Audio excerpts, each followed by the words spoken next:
Good morning, everybody. Saturday morning. It's July 12th. It's Saturday. It is. And at midnight last night at 5 after, I captured the screen image of my, there it is, my opening screen on my iPhone, which shows some of my most used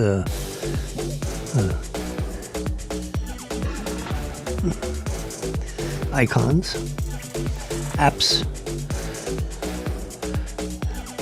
You just touch the app and all of a sudden the program starts. My Radar Pro, my favorite calculator that simulates the HP 19BX, and my Photoshop Express, photos, the camera, Amazon, and then of course on the top row is the clock, so I can set alarms and settings. Now if I touch them now, they don't do anything because this is the screen capture.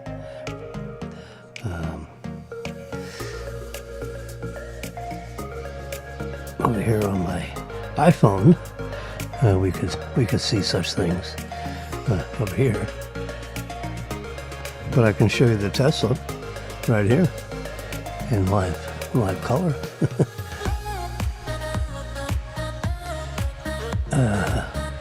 Let's switch that so I can switch the cameras, producer. Will you please? Yeah. Switch the cameras. Right to the. Yeah. We have to get the right. Hello. I'm on the right side, as usual. I've been accused of worse. Producers, would you turn down Epidemic Sound Instrumental so that people can hear me? There we go.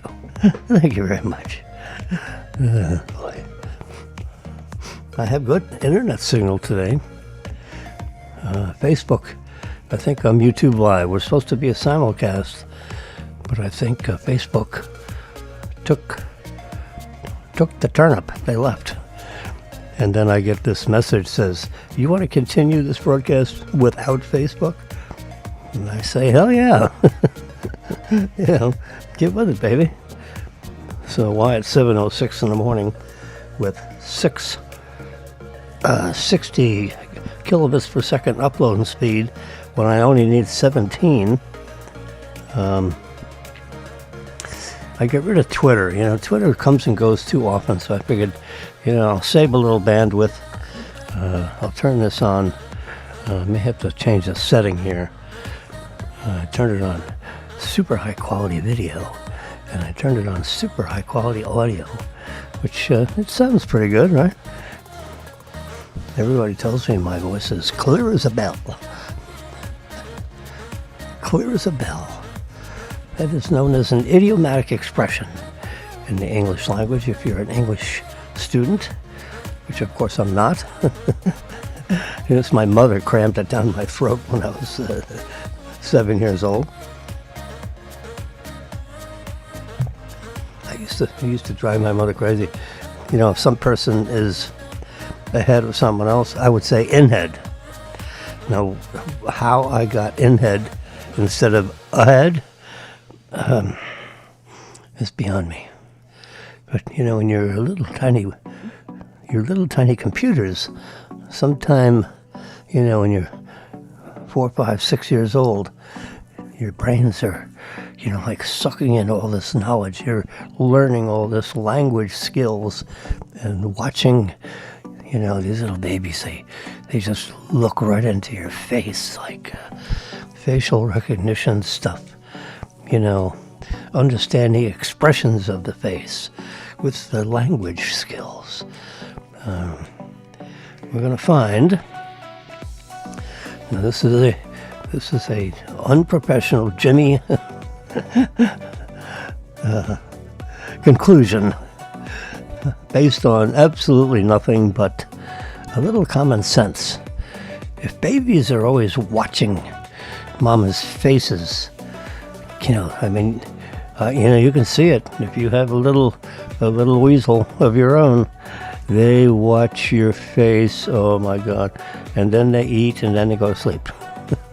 And then they wake up and they watch mama.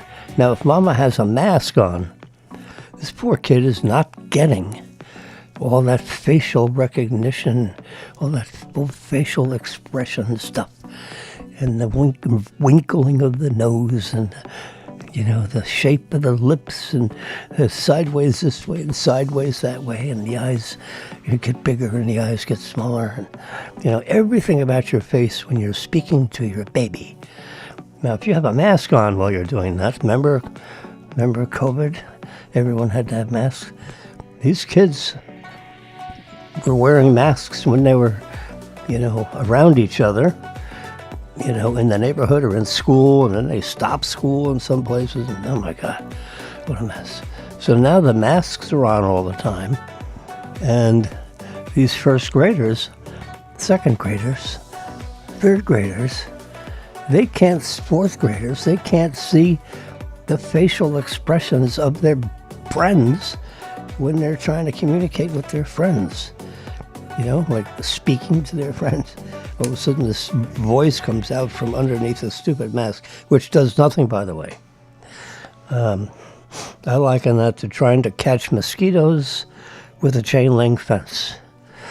In other words, the links of the fence are so big that the mosquito flies right through it. Well, that's the effectiveness of wearing a cloth mask. And I see ladies walking around with cloth masks today. It is a total it's a placebo. They're making themselves feel good. They think they're filtering out, germs, what's a germ? That's a generic term for there's no such thing as a germ. That's another idiomatic word that means nothing. Viruses are the enemy of the aged. You get old, you don't want viruses. No. Well, wearing a mask does nothing to that. The interstices between the intersections. Yeah.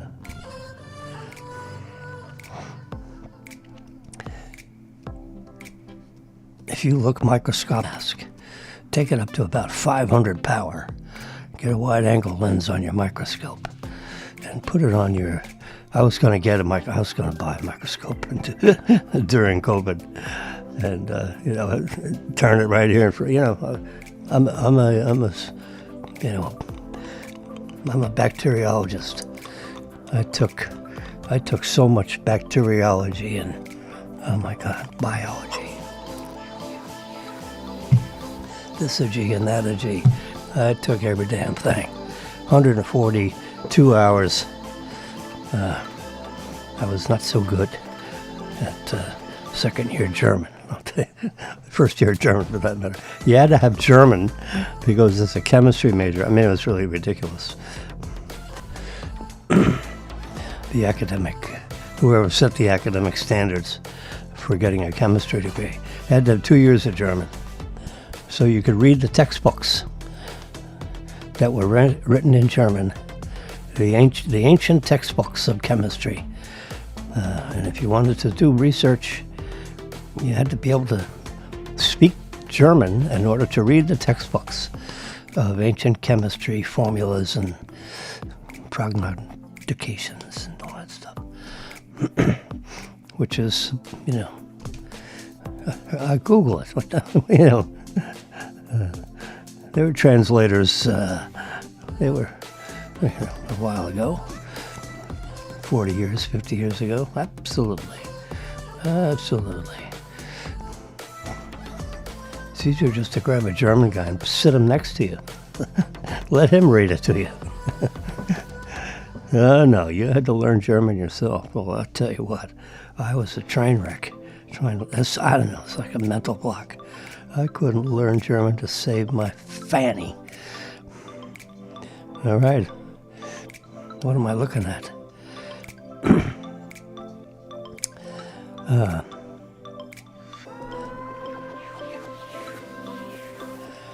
Let's see, photos.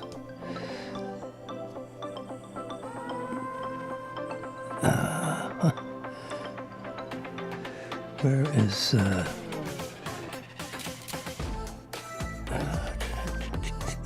wow, what, July 10th, this is the 12th, where is my photos?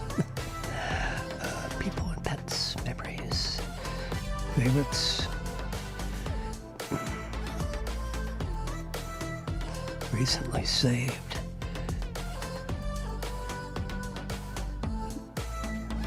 Maybe it's still just in the phone, and because it's kind of like, standby mode, the picture didn't show up.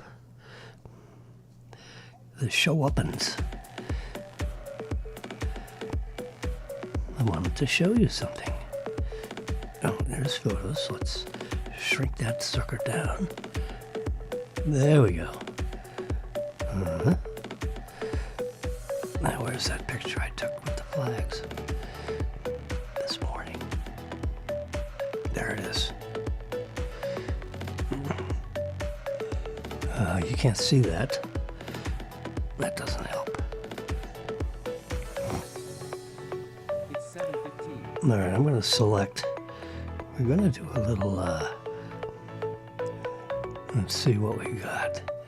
We got everything but this stupid photo.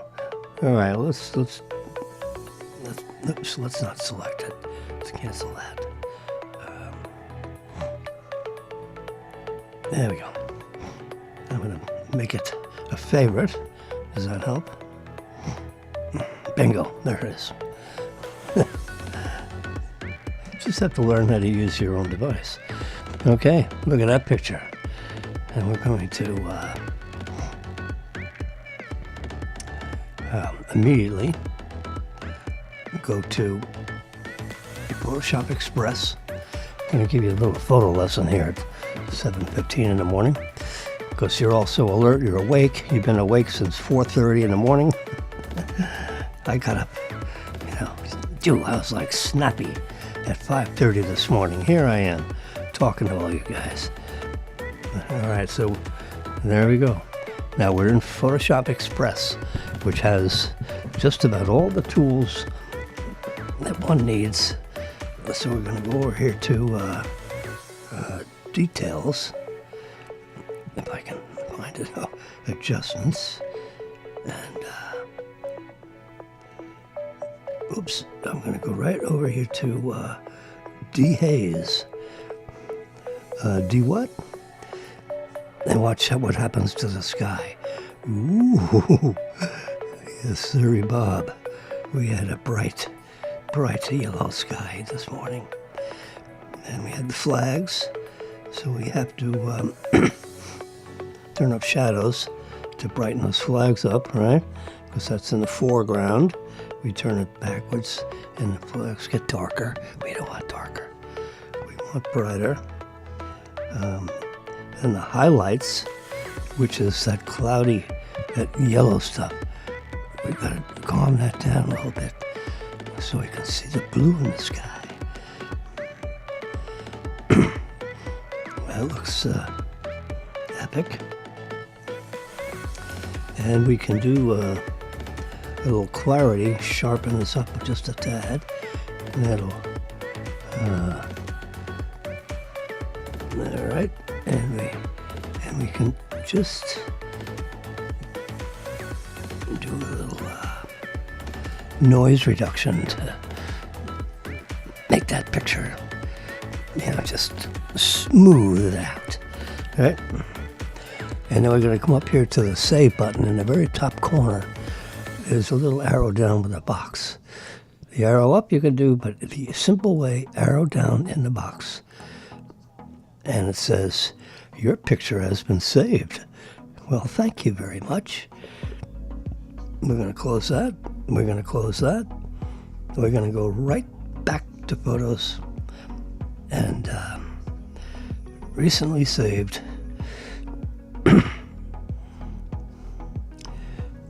photos.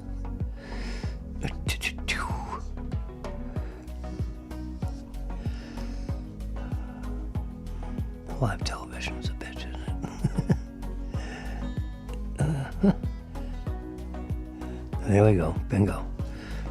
There we have our shot.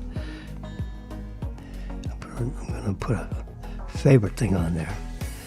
And now we're going to hit the control button on here. And then I'm going to hit the auto, which does everything automatically.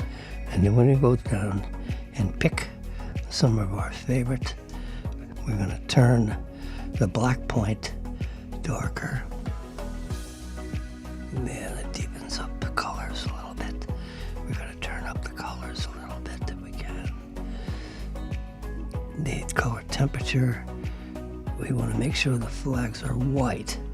So we look at that red and white and make sure that is red and white and blue. Look how that looks. Yeah, now we're going to go up the ladder here.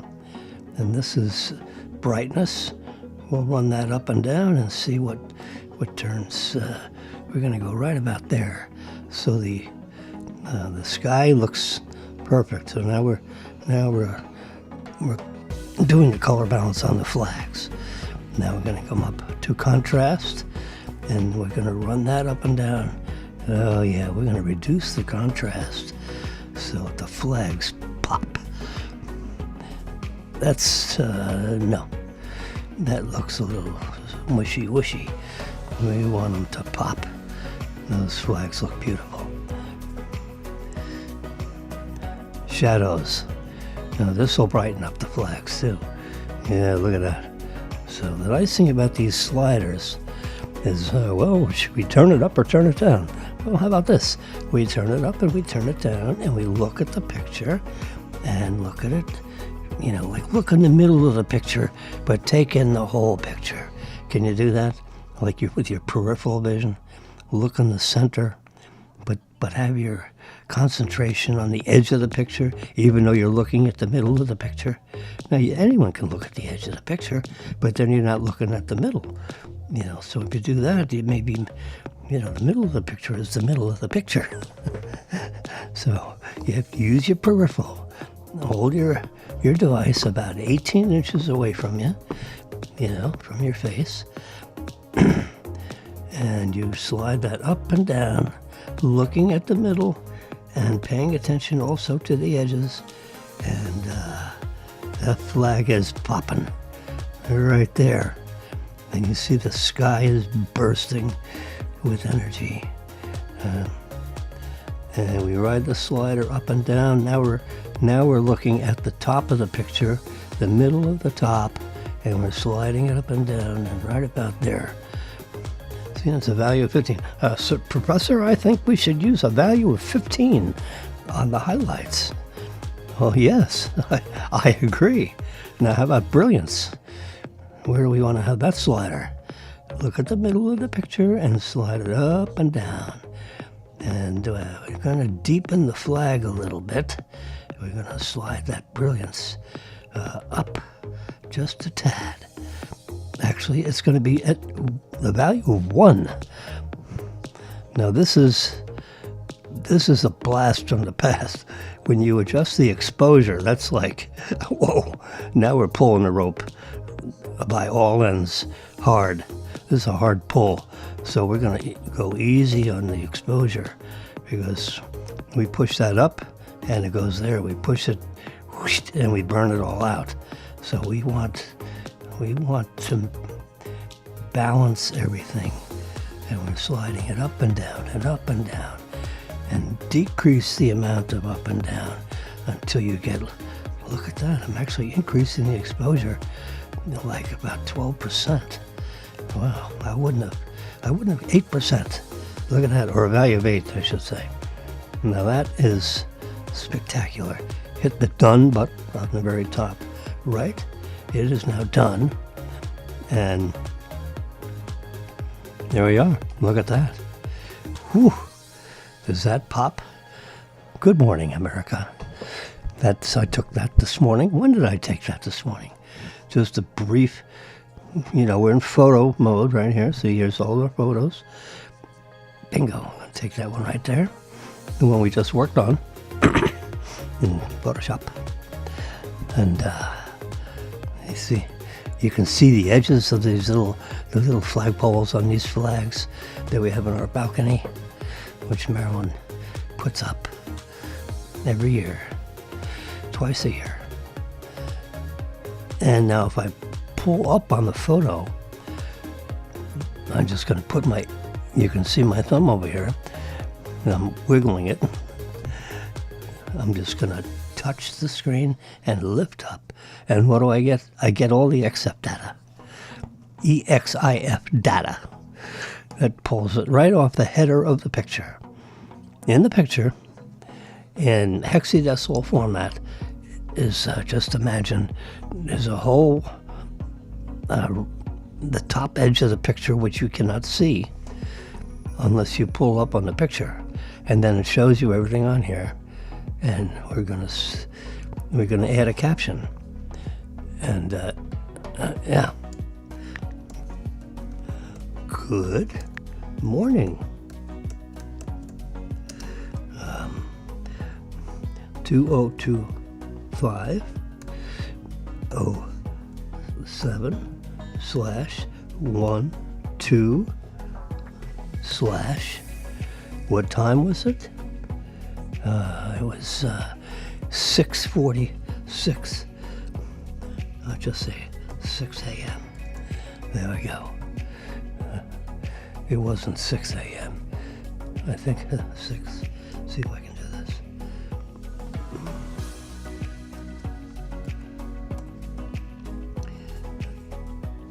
I'll see if it takes special characters. I think it takes anything.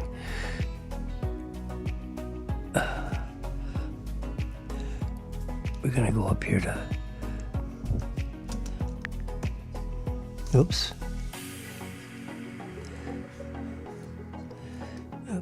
Messing it up.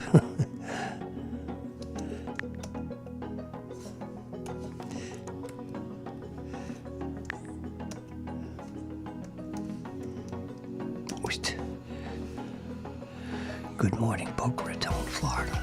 33432. He got my zip in there.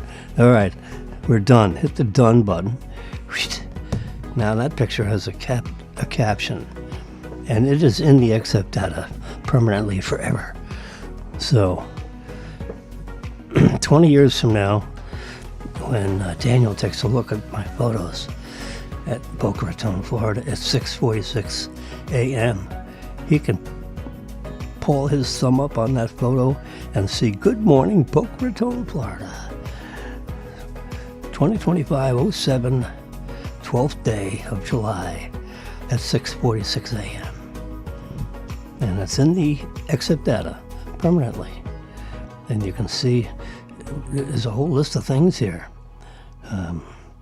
It was included in Photoshop Express, and it was saved from Photoshop Express. You see in the very bottom.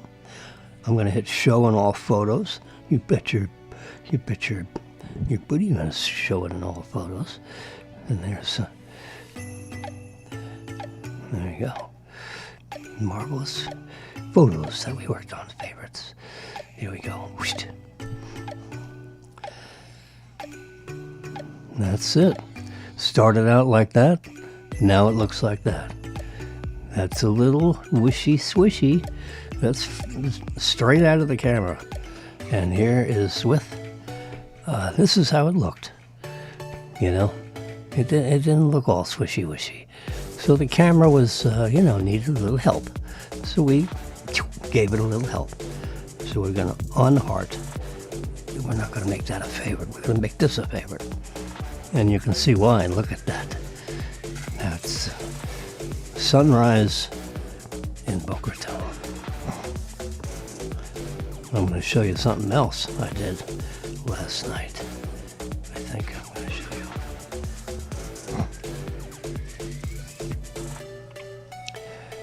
you. All right, let's see this one right here. What's that? We'll put that back away. Okay.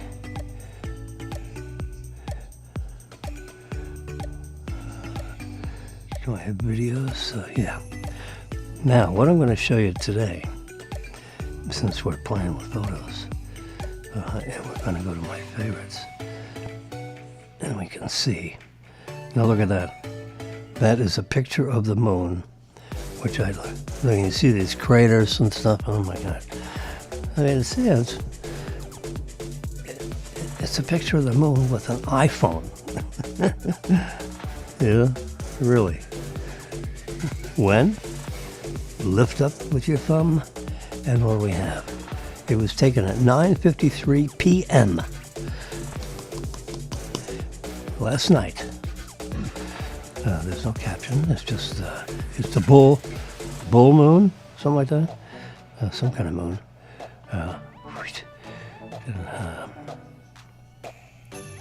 I sent. Let's go to text messages. It is the buck moon. Let's copy that. Now we're going to go back to the photo album. Lift up, and we're going to add a caption, and we're just going to paste. There we go. I took it right off the messenger. We're going to hit done because we're done fooling with the close that down. So there's the picture. Now I'm going to show you how we took a picture of the moon. And the trick is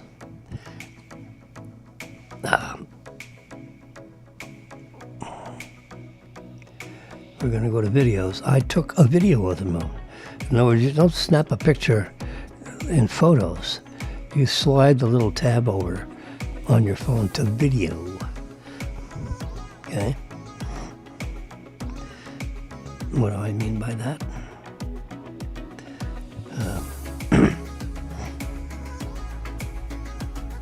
Where's my camera app? Camera. There's camera. There's Jimmy. We don't want Jimmy. We want the other side. Jimmy's too scary. Photo. Boop. You want to reverse it? There we go. So now here's photo. So I can take a picture of the screen or my keyboard or whatever. Let's get this out of the way. I have this black stuff covering that because it's so bright. It disturbs the rest of the screens here. So that is a photo. Now you see right above photo and the, oops, no you don't see. Full screen on that, please. There we go. See over here on the very right, there's a button where you can take the photo. Here's a photo of the photo of the photo of the photo. Look at that. Whoops.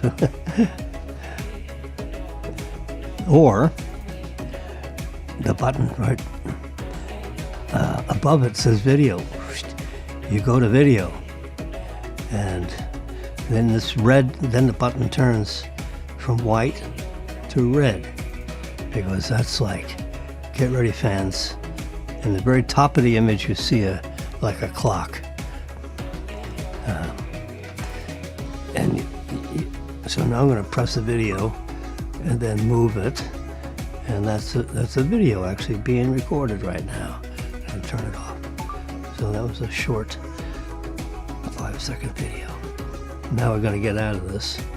That was the camera. You see the camera right there, right in the middle of your screen? Yeah. So now we're going to go to the photos, and we're going to.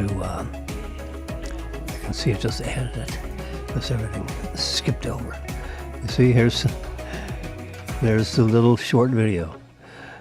That's the video I was doing. Okay. So now you know where the video, I did that to show you where the video thing is. Now, so when you're looking at the moon, you switch to video mode, and here's video mode. And you take a picture of you have your camera, and see how I just put my finger on the screen and pulled it down, and it darkened it up so that it's not too bright. And it's very difficult to do that in camera mode, but it's real easy to do in video mode. So that is the secret of taking pictures of the moon, which I do all the time. And I show you guys, but I never showed you how I actually do it. So then when you get right there, and you, all right, so watch, I'm gonna do and right there, and I'm gonna pull it down, and I like it. Pause the picture. You hit the pause button. Yep. Let it go, stop it. So we've stopped it, and now you can expando if you want. And look at that moon, captured right with your iPhone. There you go. That's exactly what I did. And that's how I got a picture of the moon. So now we're going to go to favorites. And you can see my moonshot right there. Then you can open it up in an image editor if you want. The photo album itself has a great image tool. You just hit the 3 little bars on the bottom, and there you go. Look at that. And you can see I've already made some adjustments over here on the right side. You see black point. Watch what happens when you see this. You slide black point to darken the sky, because the sky was black. So then you pull it down even further, and then the craters get darker. There you go. So you leave it right about there.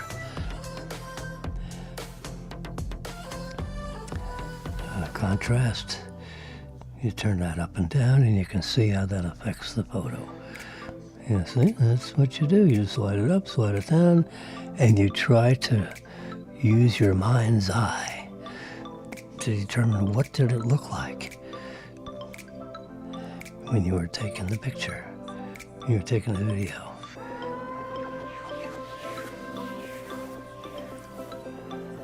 You know, when you taking a picture, it was all blacked out like that. But when you did the video, you could just slide your finger down while you're doing the video, and that darkens, that shuts down the iris of the camera. And it's right in the video. Then you go back to the video and capture, you do a screen capture in the middle of that video. That's how I got the moonshot. And when I posted it, I'll show you. Here's my messenger thing, and here's the Wilson Group, which you can see in the very top. It says Wilson Group. And there's the image that I sent everybody last night at 10:16 p.m.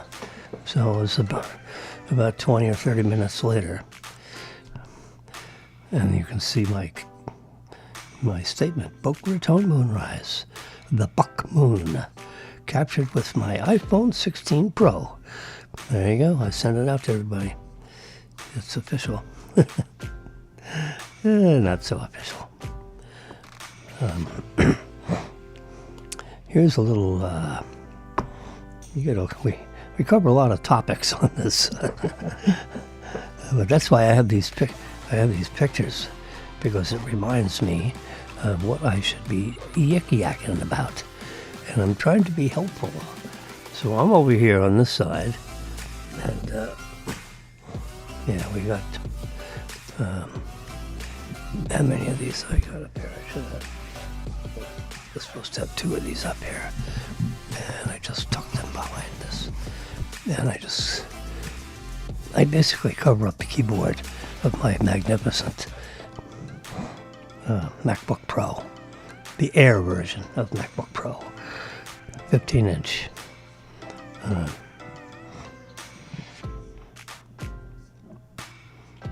Did I do a screen capture of, no. Anyway, so I wanted to bring this to your attention. This is a picture of a scale. E-U-F-Y, Eufy. The Eufy scale, it has nice big digital numbers. So people like me, when you step on the scale, you can see how much you weigh. Now this used to cost like $250, $300. Well, guess what? I'm serious. Just a few years ago, this is a precision scale, using strain gauges and electronic circuitry. It Bluetooths to your phone the results when you hop on the scale and just let it settle down for a second. So you just put your 2 feet right on the, the parallel with the scale. Here it is right here, and the Oofy Smart Scale C2O digital bathroom body fat scale with large TFT screen. That's a digital screen. All-in-one display and you have offline use if you want. You have to connect it to the Bluetooth and be online, online with your phone. 16 different metrics. It measures your BMI, your multi-modes. It's very highly accurate. There are 460 ratings. That's very important. 800 of these were bought last month. So this is a hot item. Look at this. $34. How do you not get one of those? Take your other scale, throw it away. Get one of these. $34. I'm getting one. And I have the insurance, which covers everything that you buy for a year. Anything that you buy last 12 months going forward, it's like a 12-month moving guarantee on everything that you purchase on Amazon, of course. So fast shipping. So the color is black. Body mass index. Maximum weight 180 kilograms. Well, what does that mean? Most people don't know. 180 times 2.2 pounds per kilogram. So it weighs up to 400 pounds. So you can be pretty much a roly-poly. Sorry. 400 pounds is pretty heavy. Yep, your feet will probably fit on that scale. It's a magical scale. So you can be a 110 pounder, or you can be a 396 pounder. Yep. Let's go to Amazon. And we're going to my cart. And there it is. It's in my cart. And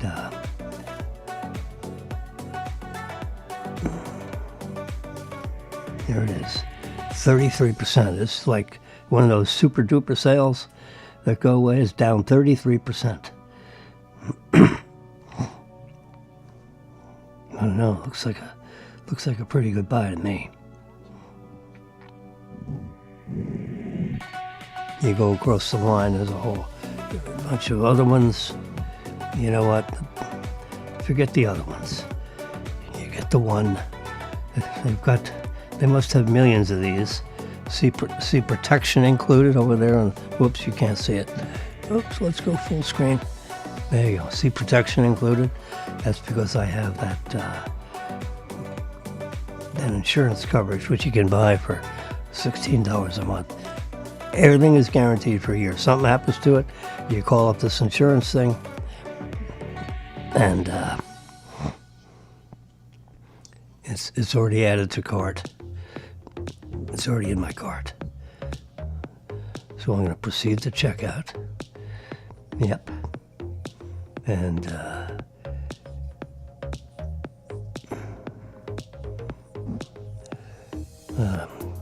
free shipping. So everything $42. I get it Tuesday.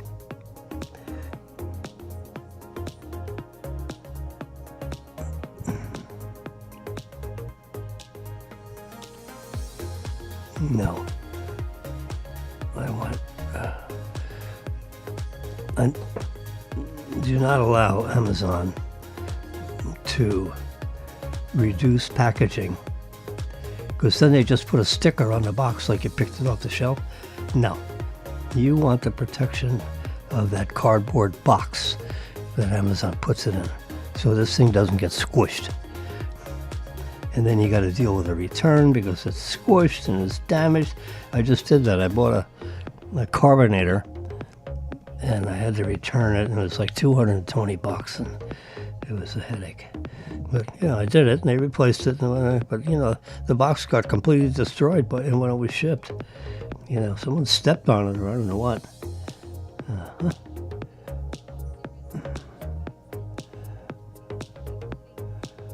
Here we go. That's the right delivery address, and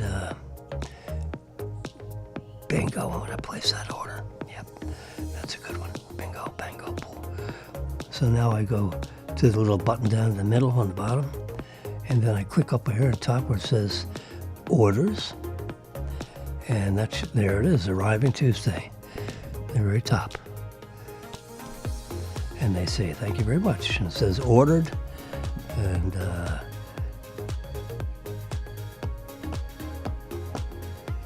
It's 7:45. view or change this order. Let's just take a peek at the order. 744. And I can track the package. Of course, it didn't even ship yet. Cancel the item. I can ask a question. You can come back here and you can write a review if you want to. Change payment method. Yep. That's the guy.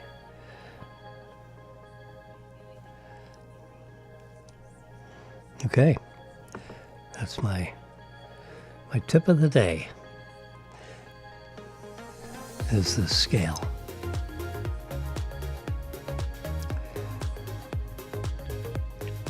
The Oofy scale.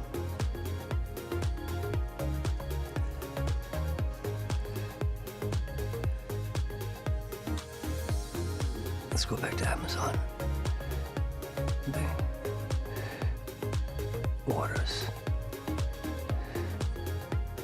Touch on it. Touch on it. Yeah, the Oofy Smart Scale. There it is. Just made sure. Nice big display so you can see your weight. I mean, Marilyn, the two of us got to go in and see the scale because she can't see the scale. Because the little pointer, it's an old, I'm just going to throw it away. I mean, the top came off, it's all sticky on the, forget it. Come on already. We weigh ourselves every day.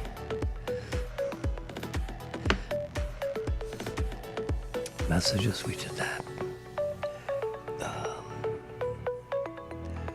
More pictures, please. There we go. We're going to add Jimmy in there. So we were Doofy. That's supposed to be black. Let's go back to the, right back here to the thermometer. And we're going to, there we go. That's supposed to be like black. That's more like black. There's too much color in there. There we go. That's a little better. The Oofy scale. There's the moon.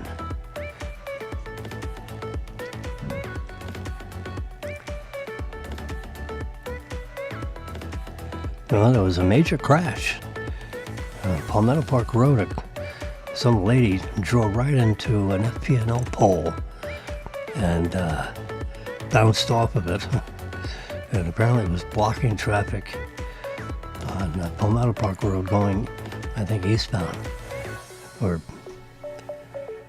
what does it say? Minor injuries. The lady didn't get hurt. I'm sure the airbags deployed Friday afternoon. Seems like a one-car crash. Led to a huge police and fire rescue response. They originally reported someone died. Remember, first reports are usually wrong. Well, no one died. Only part of that is true, and that is that the vehicle slammed into an FPNL pole, leading to concerns about power lines in the area because the pole got shook. But the driver sustained only minor injuries. Yeah, she was probably trying to put on her eyeliner while she was driving. I mean, some of these women do some weird things when they're driving. The lady was able to get out of the car on her own. She did not have to. They did not have to use the jaws of life. She opened the door and got out of there. So she was probably driving a good car. And a good car could have been a Honda. You know, they're magnificent cars. It just depends on how you hit the pole. It's unclear what led the driver to lose control of her vehicle. Anyway, there's an electric pole near Boca Rio Road, and bam! This lady smacks into it. You got a huge response by rescuers, and Palmetto Park Road was like closed in both directions for quite a while. Right? You know, late afternoon, everyone's getting ready to go home, and they get on Palmetto Park Road and they're stuck. Yeah. Oh, you. Here's, I did a little video, remember? I hit the video button. I took a picture. Yeah. And there's a still image I took of my displays here. And now this is disgusting. This leads one to believe that, you know, was the pilot or the co-pilot, did they have some kind of a, you know, an epiphany? This is that Air India crash, Flight 171, that killed 260 people in June last month. And one guy walked away. Everyone died except for one person. He walks right out the door of the plane. And of course it's a flame, you know, because it just settled down onto a bunch of apartments and killed 20 or 30 medical students.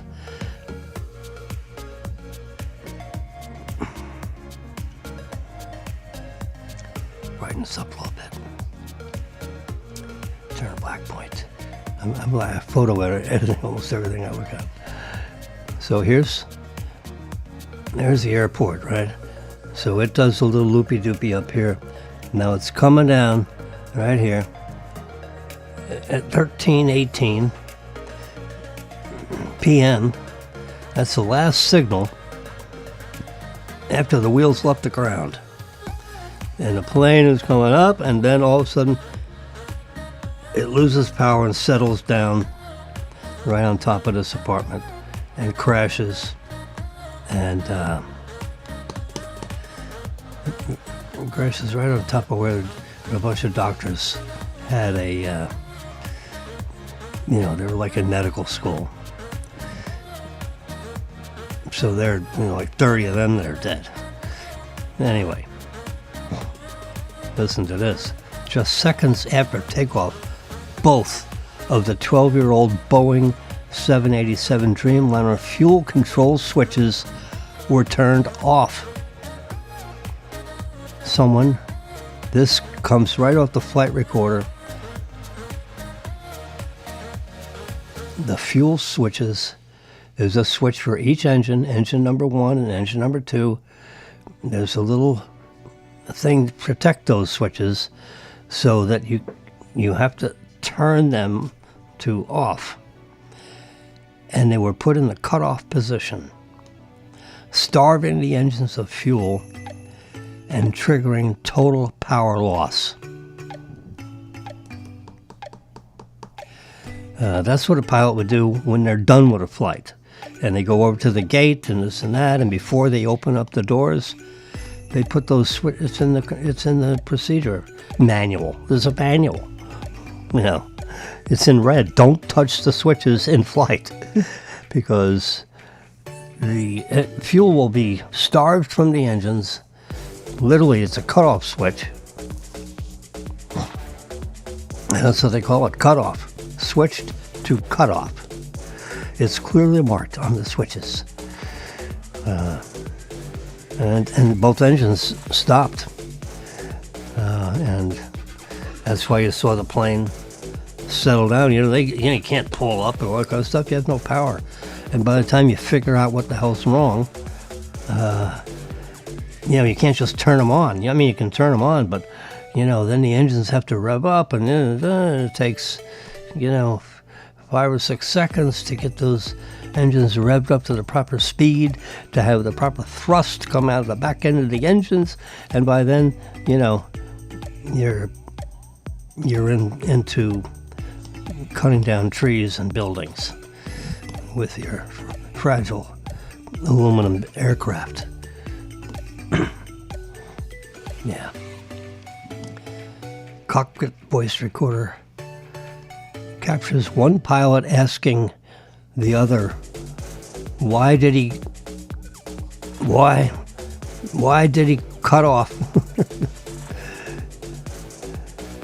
Why he did the cutoff? Why'd you do the cutoff? To which the person replies, he didn't. Well, someone did, So one pilot's asking the other, why'd you turn the thing to cutoff? And the other pilot says, I didn't. Well, someone did. So the recording doesn't clarify who said what, or who said it to who. So they'll be investigating who.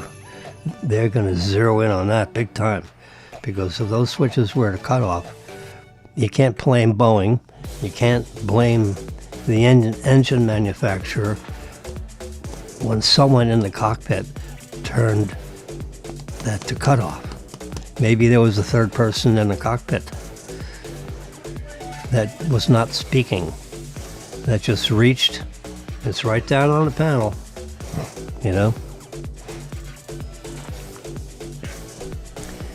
You can do a search. Where's the engine cutoff switch on a 787 Dreamliner? Do you think we can actually search that? Show me.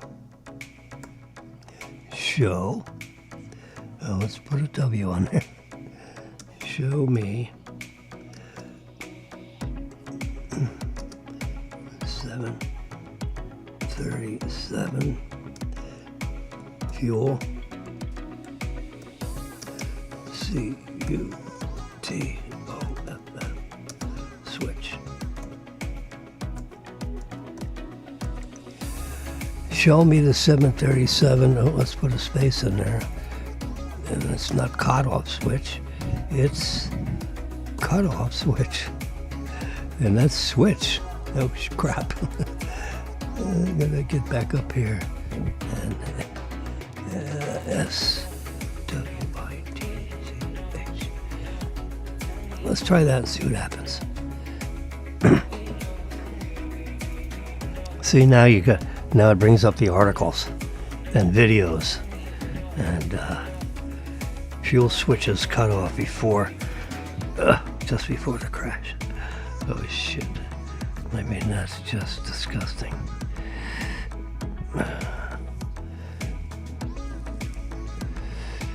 Explanation. This is Reuters. Al Jazeera. Let's see if we can. Where is the fuel cutoff switch located? Now it is typically. Let's see what that says. So here we go.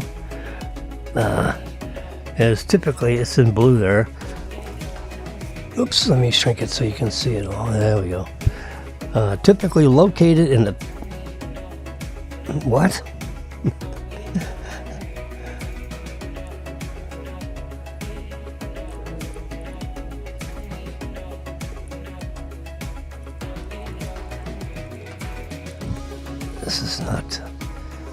This is not the right Q&A.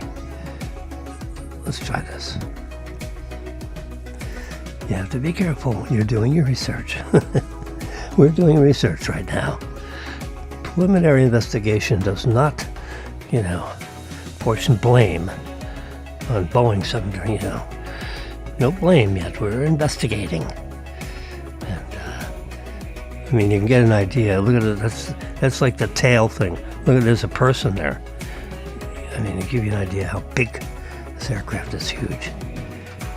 It's they're huge engines.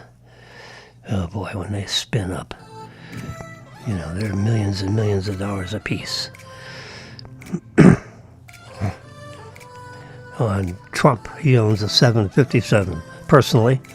Multi-billionaires oftentimes own their own aircraft. If nothing else, for security reasons, to make sure it is perfectly taken care of. It has its own hangar, locked and sealed, and there's usually a security guard guarding the plane,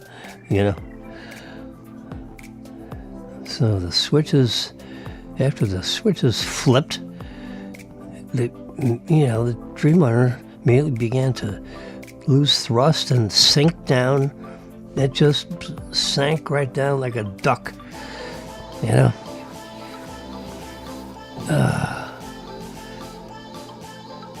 One pilot can be heard in the cockpit saying, "Why he cut off the fuel?" The other pilot responded, "He didn't do so." Well, the switches don't turn themselves off. No, they're mechanical like switches. It's not a digital switch.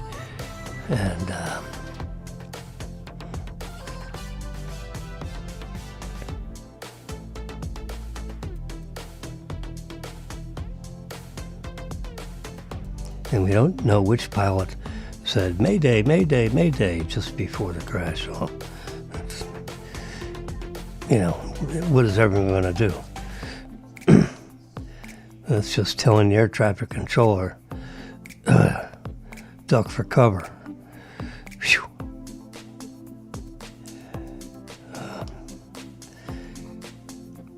United States aviation safety expert John Cox said a pilot is not able to accidentally move that switch to turn off the engines. No. You can't bump them to turn off the fuel. That is it's like a turn thingy. There is detents to make it impossible to accidentally turn off the fuel to the engines. No, that doesn't happen. And speed reading here through this whole article to see if there's anything else.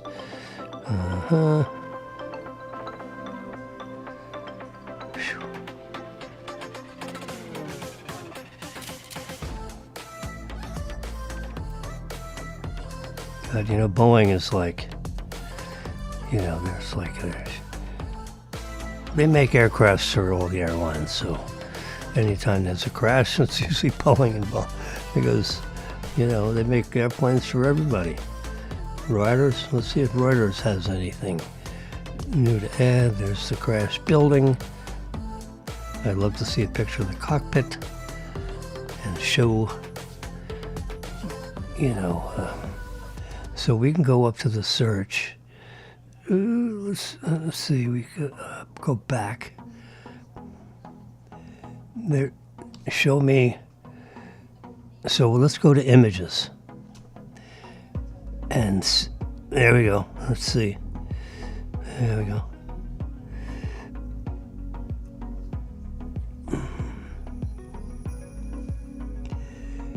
We have pictures of the switches.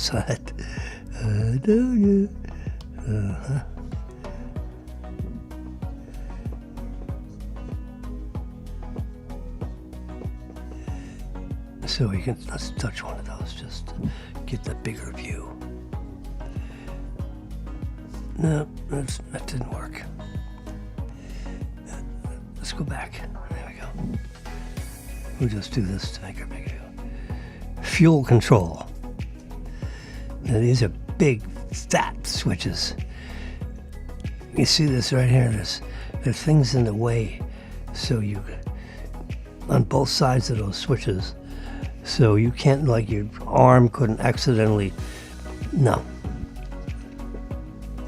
And you push them down into the cutoff position, and they're in a handy spot.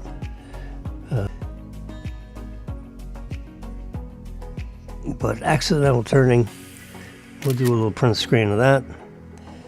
Yeah, yes, sir, Bob. Because that's what they say, picture's worth 1,000 words. And so we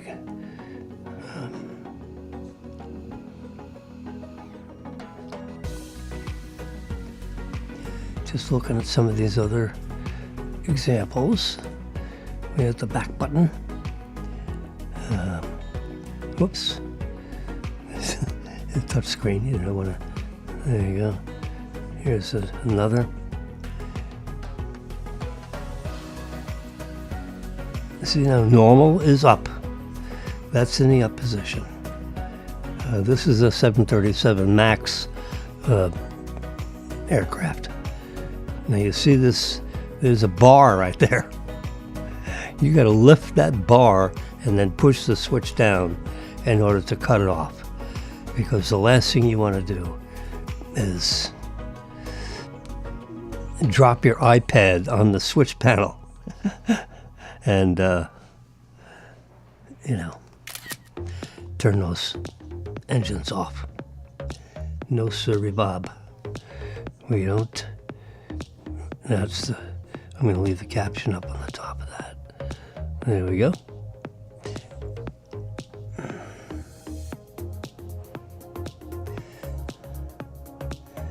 So that's a no-no.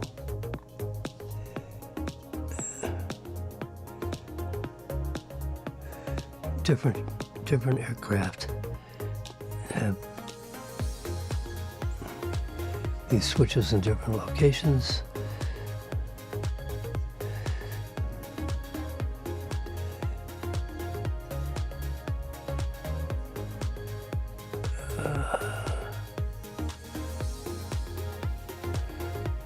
This is a navigation. That's not what we want.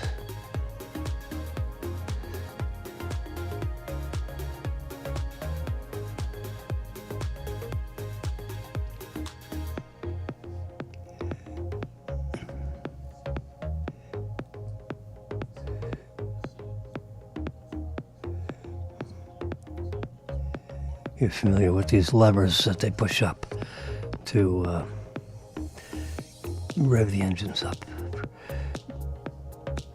And depending on how fast those engines spin, it determines how much thrust comes out the back end of the engine. It's not very complicated. There's, again, we touch that one. And we can come right here.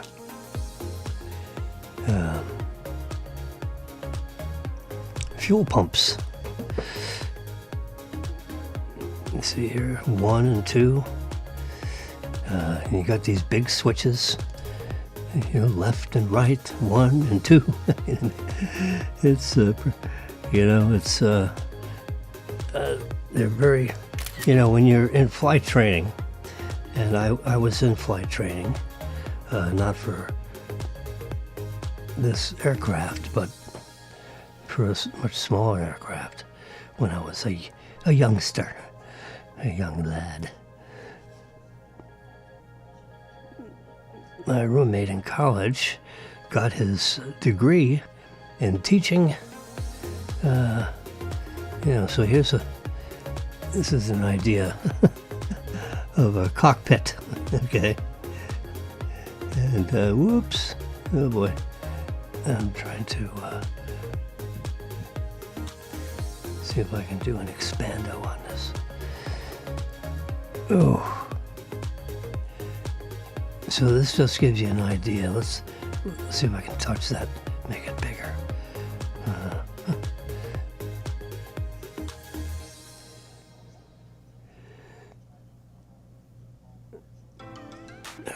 it's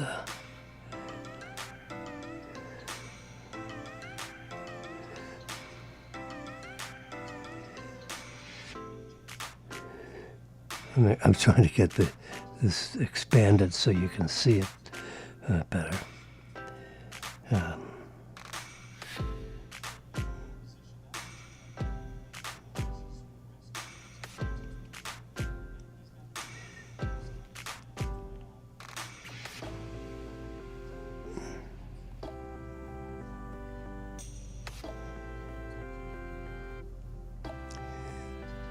Oops. Oops. There we go.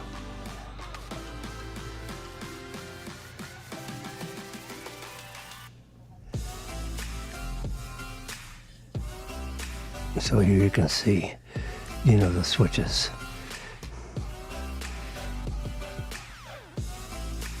You got the fuel pumps because it's pumping fuel from the wings, right?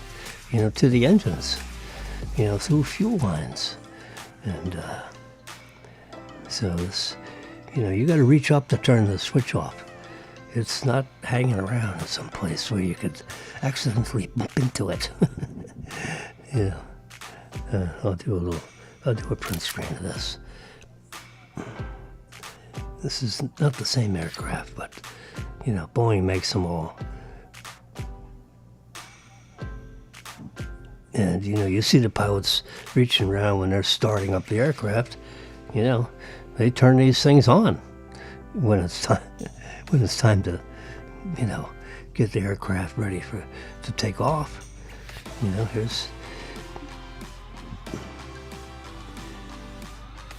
Here's another. There you go.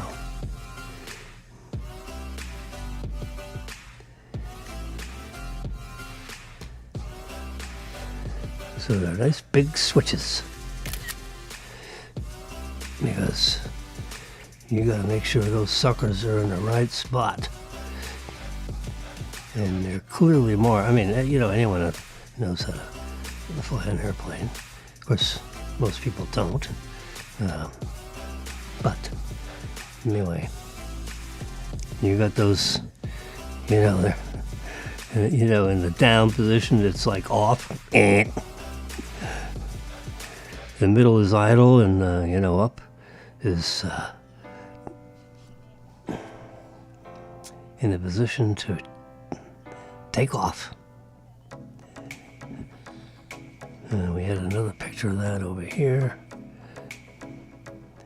Different picture, different plane. Flaps down. Really? There's these, you see these metal doodads right here? That's so you accidentally don't bump into those switches while you're fooling around with these other, like the flap. You see flaps down and all that. Well, you don't want to accidentally turn off your engines. Like cut off, really? No. So that's a good picture to show the metal barriers to the left and the right of both switches, so you wouldn't accidentally bump into them. It keeps it like a segregated. There's only so much, they can do. But if someone reach across and pull those levers down, you're going to be in a world of hurt. There they are. It's, you got your parking brake, on your wheels. There you got your trim tabs, flaps down, the different angles of the flaps. You're on full flaps at takeoff and landing, which changes the shape of the wing. When you can just watch a bird. And the way the back end of the bird's feathers, arch down when the bird's coming in for a landing.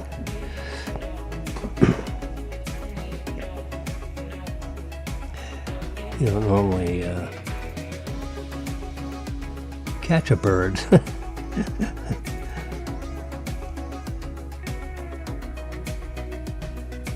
Yeah. There's some more engine speak. Yeah.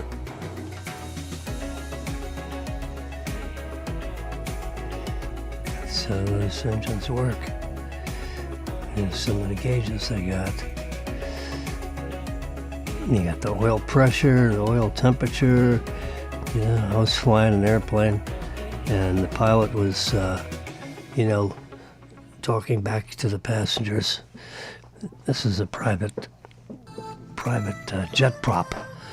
jet engine propeller, though. So the jet engines were driving the propellers.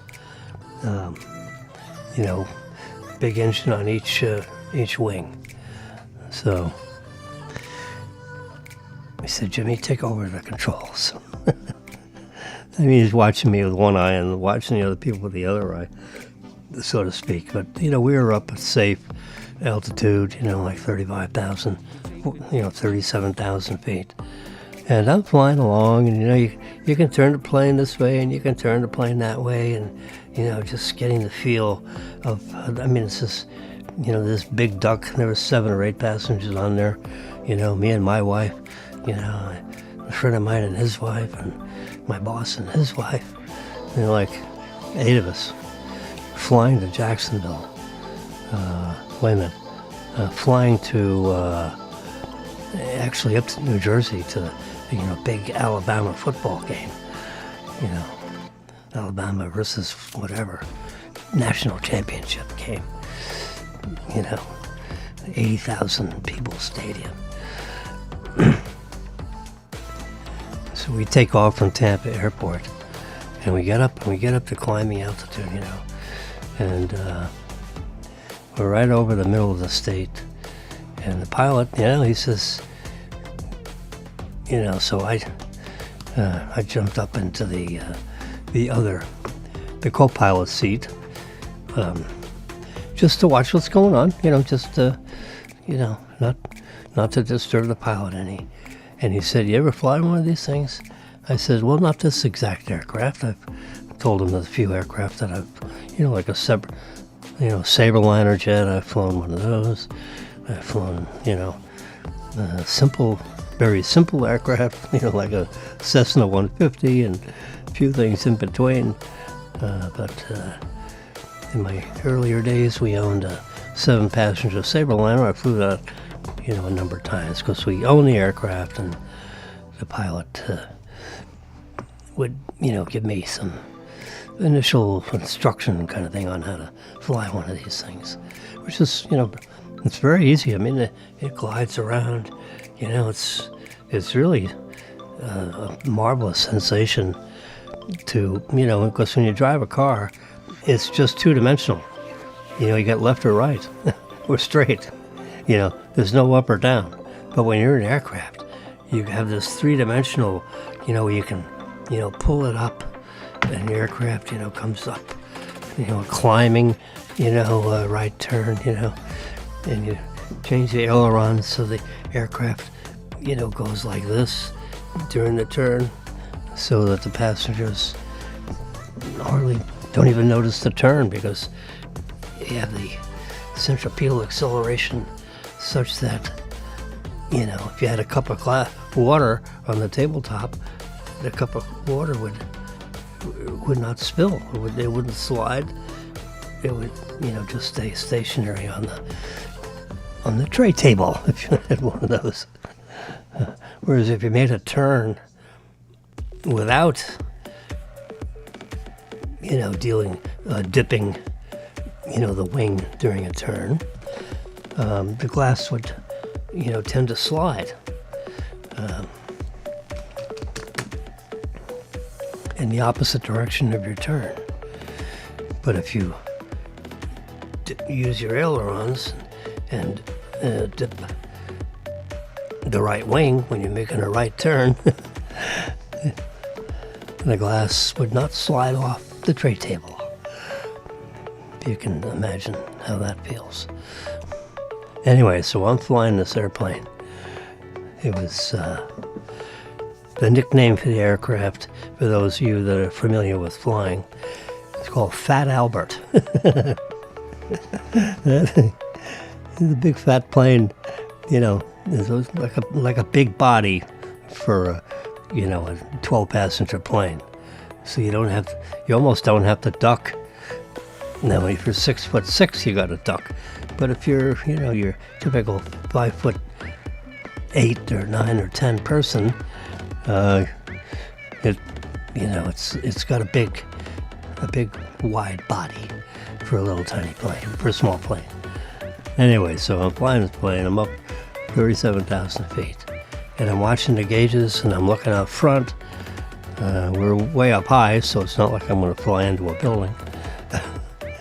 And the pilot can sense, up, down, left, right, so he'd know if I was, doing something I shouldn't.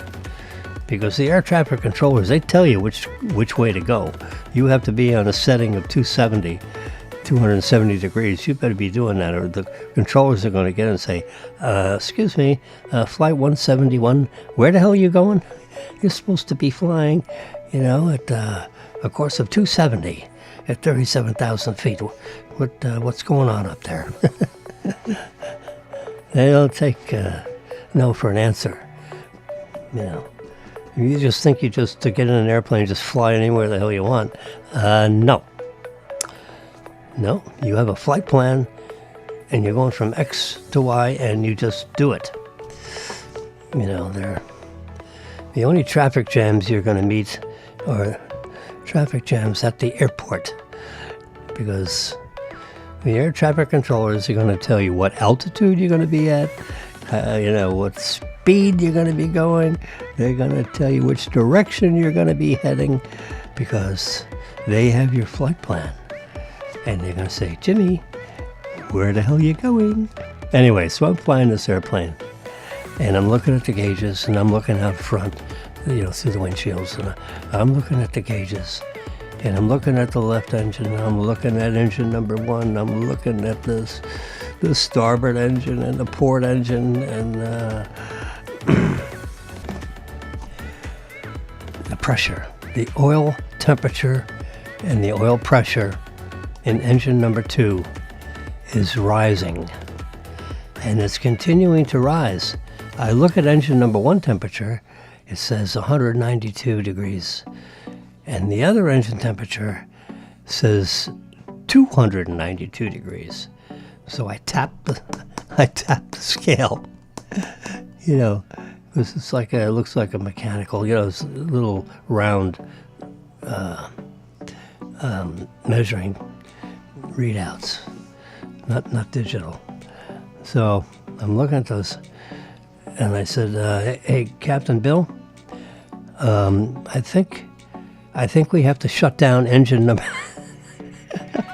Now here, I'm like 40 years old, 38 years old, or something or other, and I'm not exactly the co-pilot. I'm just one of the passengers that's up in the co-pilot seat, just enjoying the ride up here at 37,000 feet. And the pilot was trying to be nice to me, and he says, "Take over the controls." So I'm flying along, so I turn around backwards to all my family and friends and business partners, and I say it out loud. I said, "Captain, I think we have to shut down engine number 2. And everyone goes, "What?" What? So the pilot turns around and he looks at the gauges. I said, "Captain Bill," I said, "Look, you see engine number 2? It's running real hot, and it's going to catch on fire, and the pressure is way high. We got something going on here with the oil pressure, because that engine is, the oil is not getting into some of the engine parts, and that sucker's going to, shut down itself, or go, explode or something or other. Shouldn't we shut that down?" He said, "Jimmy, you're absolutely right. Grab that switch right there and pull it down. shut off engine number 2. We're flying on. He turns around to the back. He said, Jimmy was right. We had to shut down engine number 2. Would you please fasten your seatbelts? McCluskey looks at me and says, what did you do? Did you break this airplane? He said, yeah, I gotta call the control tower now because we're flying on one engine. That's not a problem. This plane has got a very good glide ratio, which I know what that means, so I'll explain it later. And so he calls the, what do you call it? He says we have to make we can't get up to the stadium up there in New Jersey. We got to stop in Jacksonville because we can't make it to the stadium. I mean, that's like the last thing you want to hear. You're in the back of the airplane having a couple of cocktails, and all of a sudden the pilot says, hey, Ed, we got to... My boss's name was Ed. He said, Ed, we gotta stop in Jacksonville and have him take a look at engine number 2 because Jimmy was right. We had to shut it down. And it says, did Jimmy break it? You can't break it, You're in a... Oh, gee, that was funny. Anyway, so we lost engine number 2 and we put it down, or he put it down on... at the no problems landing the airplane on one engine. You just have to, fiddle with your ailerons to keep the thing, level because you got to, and keep it from, because if you have an engine just on the left side, engine number 1 is the only one powering the plane, it's going to tend to steer to the right. It's going to try to turn the airplane that way. So you have to counteract that and steer it. You're going to fight it a little bit and keep the the plane going straight. So you have to apply a little pressure on the steering wheel because the engine on the left is going to try to turn it right.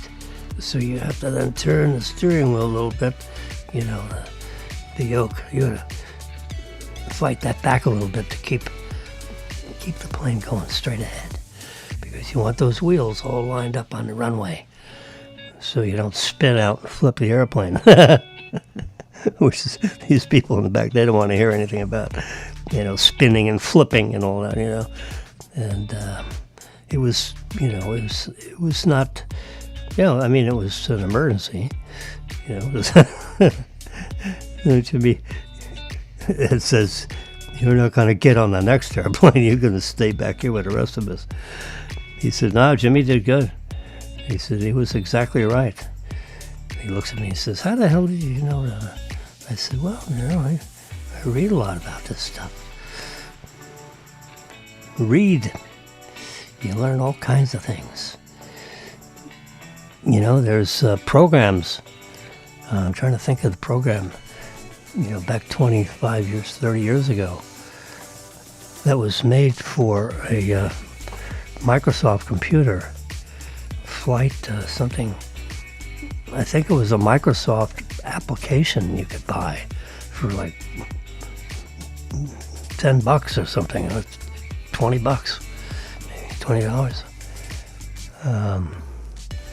Microsoft something, flight, and you could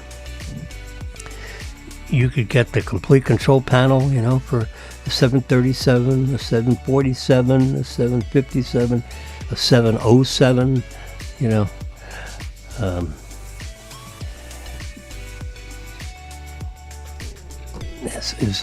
so with your computer, you could learn how to fly an airplane just because it would teach you where all the switches are and what they mean and which ones have to be up and which have to be down and which dial is this way.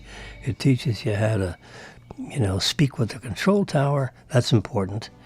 So a lot of communications skills. You need to learn a lot about the weather because you're flying in the weather.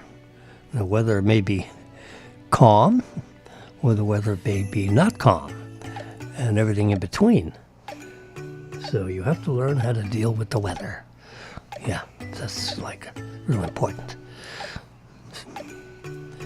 That's like probably 35% of your training when you're training to fly an airplane, to get licensed, is understanding the weather. And when you have to fly under it, fly around it, fly over top of it. If you're in a small engine aircraft, you can't go to 40,000 feet because you don't have a pressurized cabin. So if you flew to 15,000 feet, physically, a Cessna 150 might get up that high. I don't know. I don't think I've ever been higher than 6,000 feet in a Cessna. But if you went up that high, you'd run out of air. There's no oxygen up there. So you would you get real sleepy. So no, you don't want to be up that high. No, that could be the end of Jimmy. So you have flight limits depending on what kind of aircraft you're in. And if you don't have a face mask, possibly with oxygen,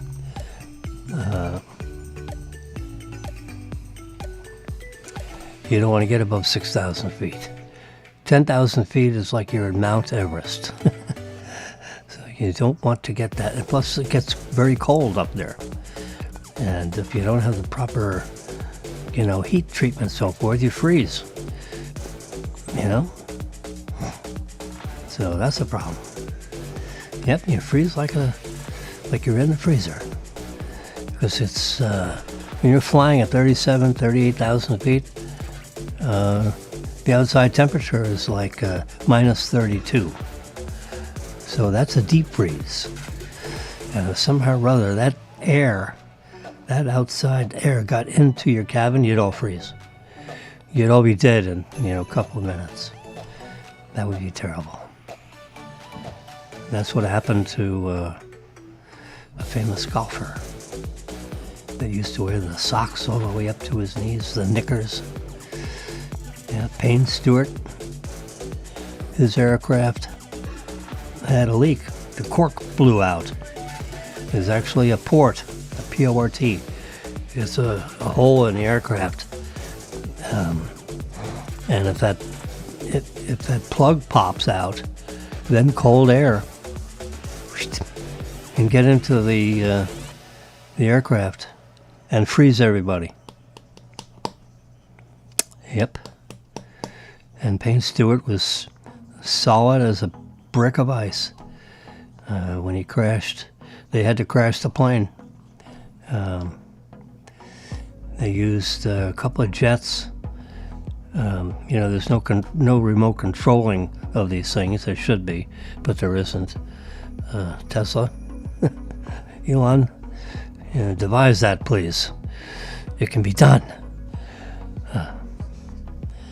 Aircraft, the engineering is so archaic, it's terrible. It's very old, it's very, switches and, some of the newer, 757, 770, 787s, it's a lot of electronic screen and controlling that way. So when it's that way, in theory, there could be, some there's an autopilot in an airplane. When they're going across country, they put it on autopilot. The flight vectors are fed into, the flight computer. So the flight plan is, embedded in the, in the computers of the airplane. Just like if you had a autopilot in a car, take me to this address. The car will go to that address. At least a Tesla car will. And it takes over the steering wheel and makes the left turns, the stop signs, and the red lights. It's really quite amazing. It's not that complicated when you get right down to it. It's just a matter of dealing with all the data. You need a computer that's on board that doesn't draw too much power, because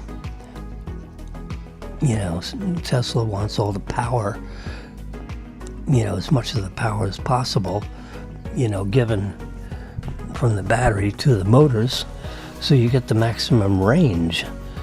Because the more power that go away from the motors, the shorter the distances you can travel from A to B on a fill-up, if you will, on a fully charged battery. I call it the real range. Anyway, so when you fly in an aircraft and you put it on autopilot, it takes over. The pilot, in theory, could literally go to the bathroom in the back of the airplane, and the plane would be fine by the time he gets back. But, if you're in an airplane where you got paying customers in the back, the FAA requires 2 pilots, so that when the co-pilot or the pilot has to go relieve himself, the pilot looks at the other person and says, "You've got the control." And that pilot has to wait for the other pilot to signal that he knows he's in control, and then the seatbelt comes off the pilot, for example, and he can go back to the toilet if that's where he needs to go. But there's a change. There's an obvious change of control, and the other party has to acknowledge that he's now in control. I mean, it's like an FAA regulation. It's in the flight manuals that you have to have, an obvious change of control from one pilot to the other. And when one guy talks to the other guy has to signal back that he understands that he is now in control, and the pilot can then leave the cockpit. And the same way if the co-pilot disappears. He looks at the pilot and says, "If you don't mind, I'd like to relieve myself. Full control of the aircraft is in your hands. May I be excused?" Essentially. And then the pilot looks at the co-pilot and says, "You may be excused." Now, the plane could be on autopilot during this whole exchange, and that would be fine. Both pilots cannot leave the cockpit at the same time. No. The only reason why I'm talking about this autopilot thing is, since autopilot is capable in many of these newer jet airplanes, for example, it wouldn't be that difficult to make it such that the air traffic controllers could control the airplane remotely. That's not that big a deal. There are planes, these drones, which are essentially small airplanes without passengers. Some of these drones are pretty sizable.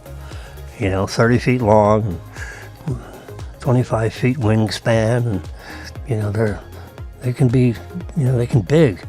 They can be pretty big. It can be jet powered, jet prop powered, jet only powered. Cruise missiles are jets basically.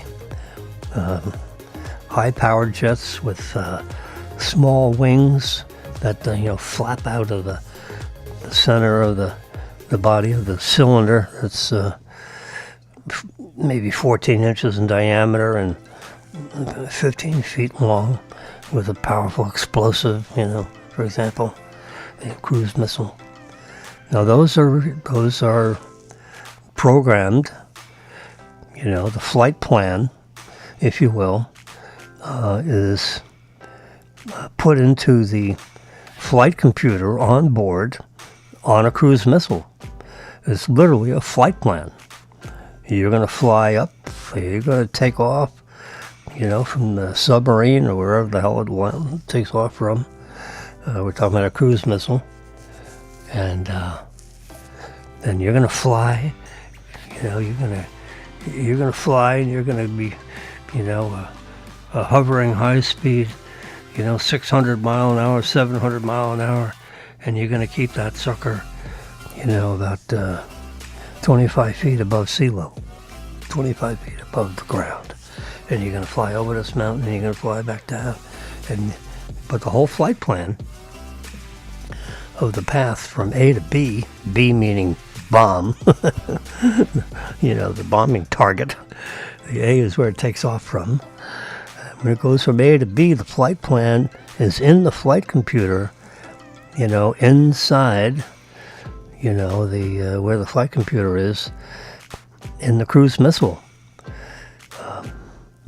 Now, the submarine that launched the cruise missile has the ability to blow it up, essentially, before it hits the target, So there is an emergency procedure where you type in a password that's about this big, where you can shut down a cruise missile and basically blow it up mid-flight or wherever it is, so that it doesn't hit the target. If somehow or other the flight command decided, let's not blow that thing up today, even though you launched a cruise missile, which is a multi-million-dollar aircraft with no passengers. A cruise missile is, it's just like an airplane, but it's a missile. And it has wings, and it has jet propulsion at the back end of it, and it has optical sensors in the front, so you can watch the flight path while it's flying towards its target. You can see it fly right in the window of a building if you're trying to blow up a building. I mean, you can't wave hello, but I mean, you can see, if there was someone in the window, you'd see them. And all of a sudden, the missile is shoved right up their butt, and then their butt turns into hamburger. Yeah. But that's the remote, they're, in theory, they can be remotely controlled.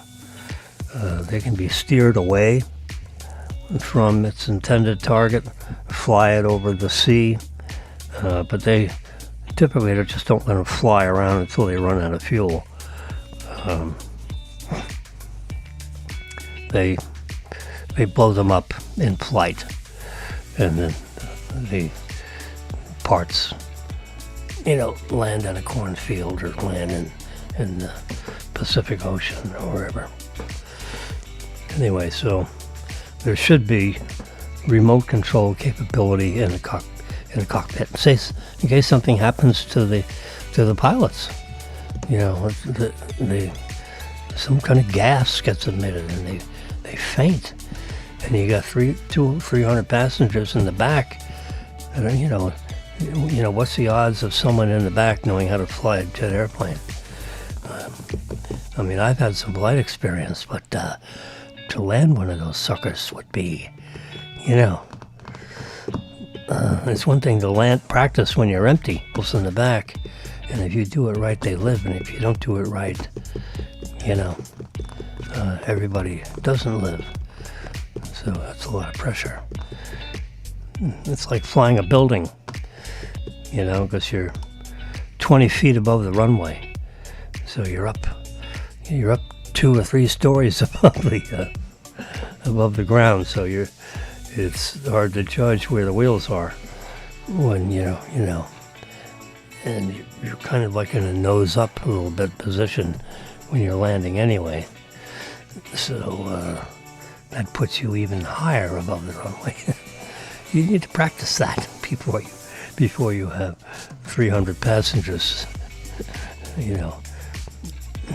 at risk of their life, because you have or don't have the expertise to land the airplane.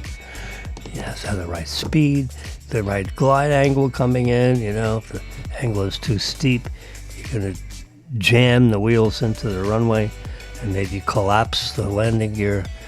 And remember, you got fuel in the wings, so you don't want to do that because you don't want this thing to break out into flames. Anyway, so enough of that flight stuff. Someone flipped off the fuel switches on Flight 171.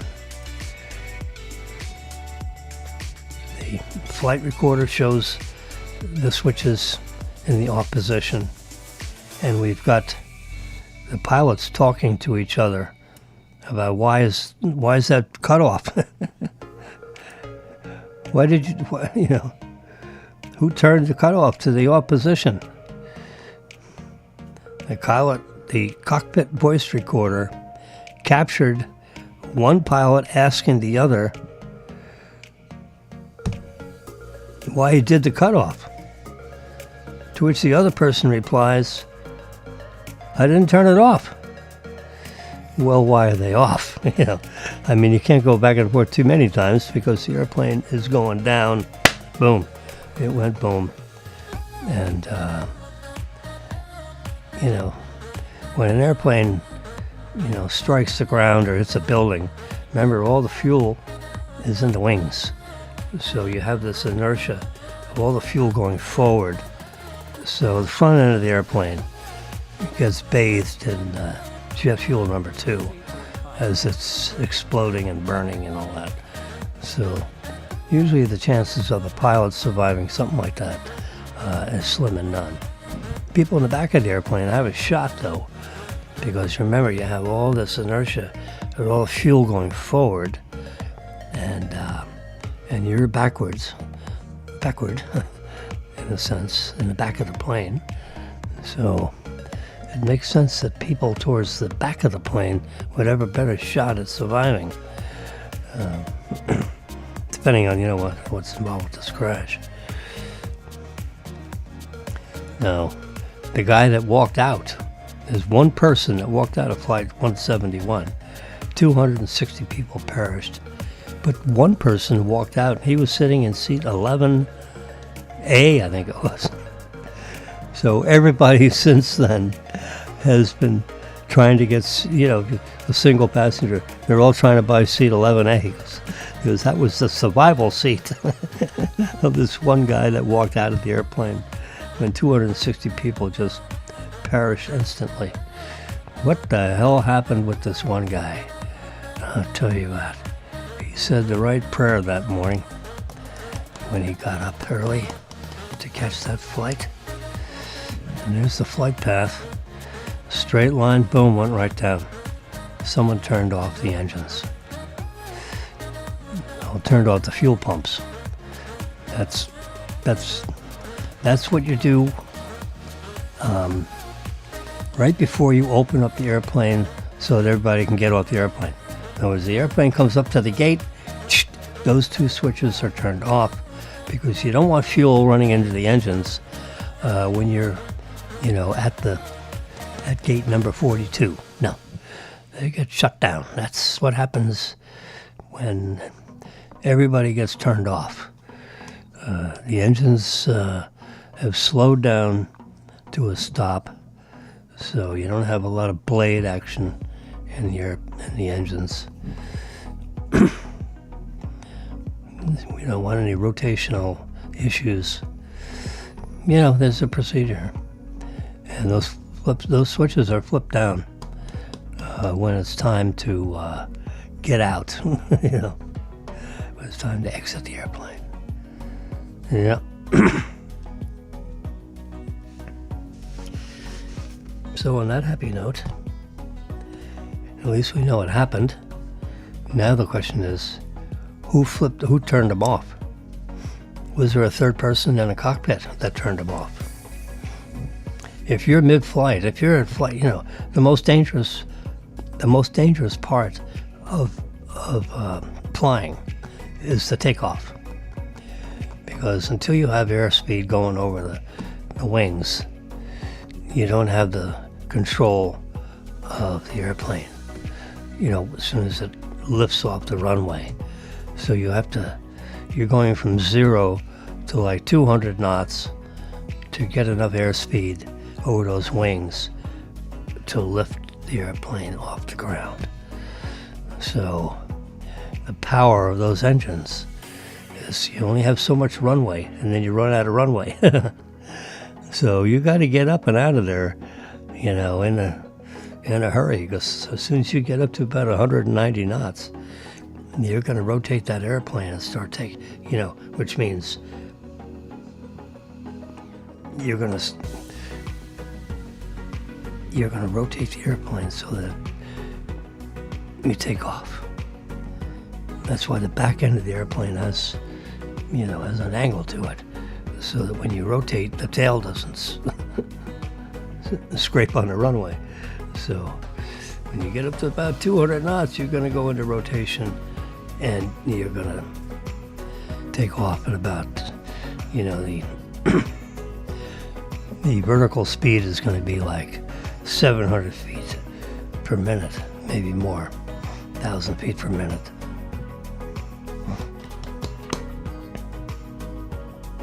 You can't take off vertical. You take off at, like a 7-degree angle, If you look at the, level is 0 degrees, 7 degrees is like about that, and you're going to take off. But you got to get up to, in a big airplane like that, you got to get up to like 190 knots. Let's say 190 miles an hour, for those of you that don't know knots.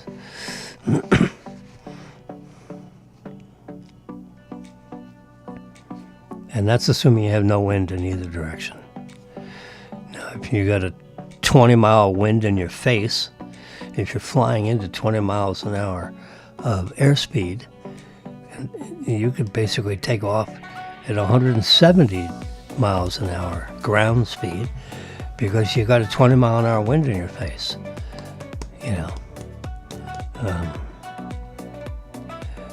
Personally, I'd rather, the safety thing is get that sucker up to 190 miles an hour ground speed. And the other air speed, that'll just be a little extra benefit for a nicer lift up. So your vertical speed could be a little faster. In other words, how high you start to climb. But you need that power. You flip off those switches, and those engines get starved of fuel.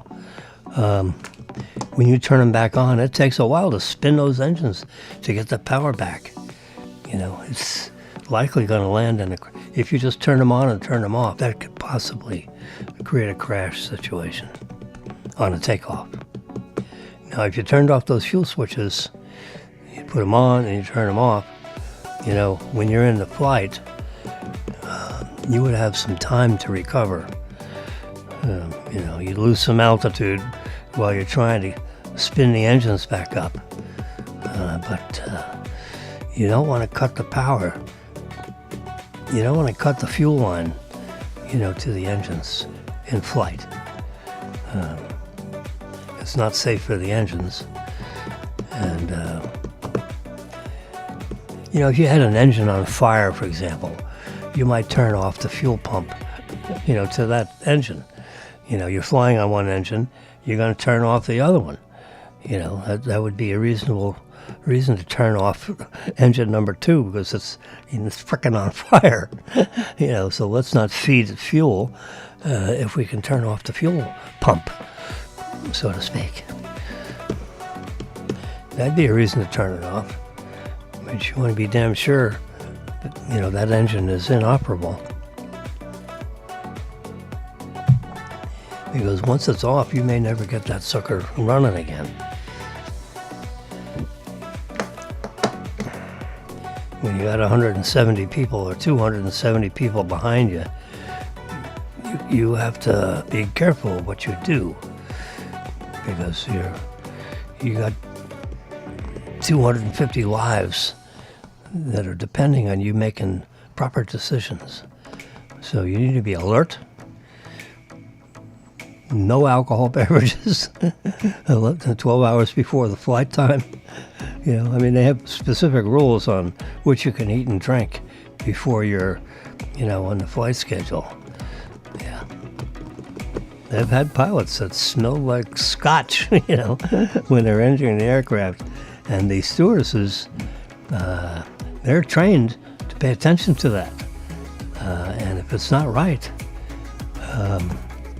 they have the ability to go to a flight marshal and to have you pulled out of the cockpit. Yep, it's happened.